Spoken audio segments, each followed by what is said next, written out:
নমস্কার বন্ধুরা, আমার স্নিগ্ধা মহাপাত্র চ্যানেলে তোমাদের সবাইকে স্বাগত জানাই। আশা করি তোমরা সবাই খুব ভালো আছো।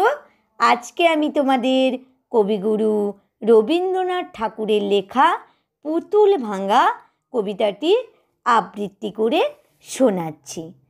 ৭ ৮ ২৭ আমি বলেছিলেম বলে, গুরুমশাই আমার পরে উঠল রাগে জ্বলে। মাগো তুমি ৫ পয়সা এবার রথের দিনে, সেই যে রঙিন পুতুলখানি আপনি দিলে কিনে। খাতার নিচে ছিল ঢাকা, দেখালো এক ছেলে। গুরুমশাই রেগে মেগে ভেঙে দিলেন ফেলে। বললেন তোর দিন রাত্রির কেবল যত খেলা, একটুও তোর মন বসে না পড়াশোনার বেলা।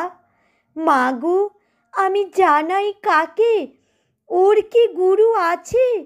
আমি যদি নালিশ করি এক্ষুনি তার কাছে।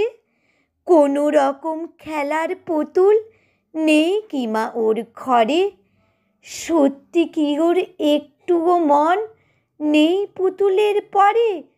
সকাল সাঁঝে তাদের নিয়ে করতে গিয়ে খেলা, কোনো পড়ায় করেননি কি কোনো রকম খেলা? ওর যদি সেই পুতুল নিয়ে ভাঙেনি কেখর আগে, বল দেখি মা ওর মনে তা কেমন তর লাগে।